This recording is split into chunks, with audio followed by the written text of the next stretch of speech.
Hey, what's up guys? Today we're going to be going over the 7 steps to be able to run faster. Let's hop right into it. This is the newest edition of the Performance Lab.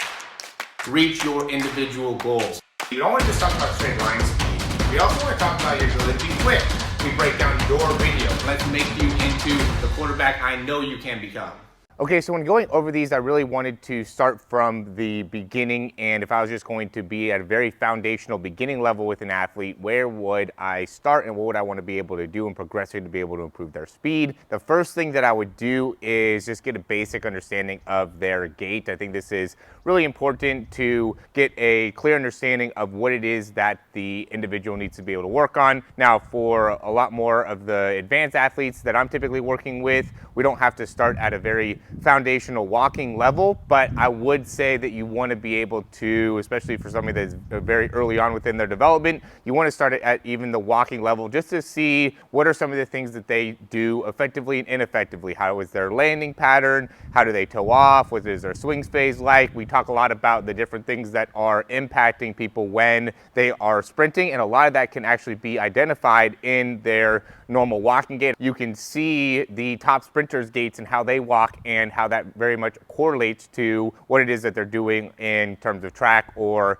on the football field, soccer field, whatever. Then the second thing that I would do is I would look into the balance and the body control, right? So if you have an inability to be able to effectively balance, that's going to throw off the arm swing. It's going to make it so the foot contact time ends up being too long. It's going to make it so the acceleration and the drive phase are not as effective as they should be. So making sure that the person is able to balance, and with that be able to balance with their heel off the ground, because a lot of times there's athletes that are struggling within that acceleration drive phase because they're not able to effectively control their body when they're on the front third of their foot or more towards their toes. And so within the balance and the body control, make sure that people can land effectively within that front third of the foot, balance within that front third of the foot, and then from there we'd be able to progress into more advanced running technique. Which leads me into step 3, which would be sprinting coordination and timing. This would be marches, bounds, high knees, butt kicks, A skips, B skips. There's a lot of coordination and timing that go into that, and understanding what are some of the foundational things you need to be doing when you're running. What do the arms need to be doing? What do the knees want to be doing as they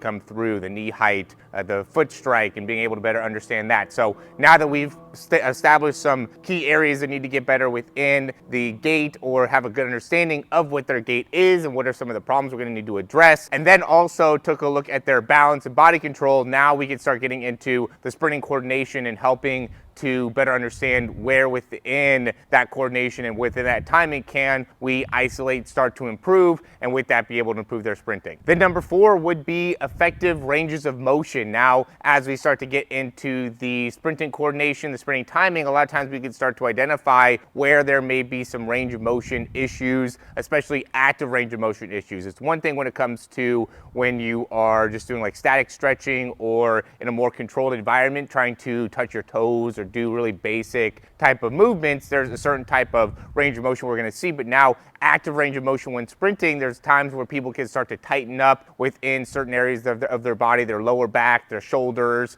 their hamstrings, their calves, their ankles. All those things might start to tighten up, or they might just not have the understanding of what needs to be happening within certain joints like the ankle, like the hip. And so this is why being able to establish the gait and the body control ends up being important. So then once we get to step 4, now we can properly address and really teach what it is that we're seeing within those earlier steps of the equation here to make it so there's a more complete understanding of what's going on and also how we can address it. So this is important for the coach as well as for the athlete to make it so we can get on the same page with the athlete to make it so they can start seeing improvement. Number 5 would be analyze the sprint performance and start to get specific into where within that performance there can be improvements, and can even get specific into the improvements that need to be made within a particular race or particular test, which means within the 40-yard dash and 60-yard dash, one of the things that we look at is the amount of distance being covered per step, especially at the beginning of the race, how much time is being spent on the ground. You could actually bookmark this if you want to be able able to better understand exactly the timing that ends up being important. I'll go over the timings here real quick. So at the start, what we want to be seeing is about 0.17 in terms of foot contact time. That first step should be about 0.17. The second and third step, the amount of time on the ground should be about 0.14. The time off the ground should be around 0.3, potentially under 0.3 seconds. This is obviously looked at by high-speed cameras or different type of applications that we utilize to help better understand what's going on within those initial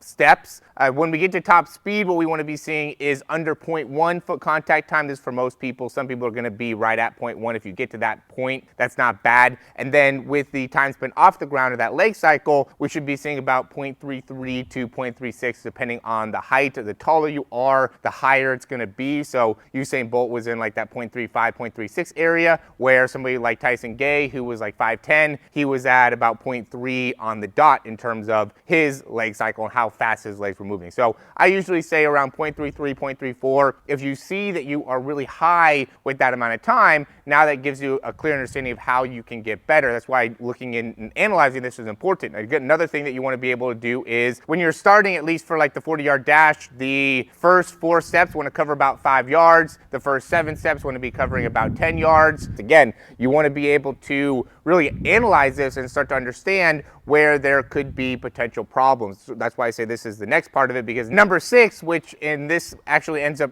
really being the last one, is work on your speed strength, work on the plyometrics, work on jumping, work on being able to improve in those areas, right? Start doing Nordic hamstring curls or deadlifts, squats, ankle strength, be able to jump higher, broad jumps, work on different things that will help you in addressing the particular areas that you find within your sprint performance. Even start working more specifically on your sprint performance, which goes into the speed strength. So if you go through this and start doing speed strengthening and plyometrics without understanding what it is that you need to do from a performance standpoint and don't have an understanding of what needs to improve, then you really end up losing out on what can be such a great beneficial part of the process and being able to get faster. This is how everybody can improve. Yeah, there may be some people that will get improvements in a less controlled environment if you just start off by doing speed strength and plyometrics, but if you have a system that makes it so everybody goes in, works on the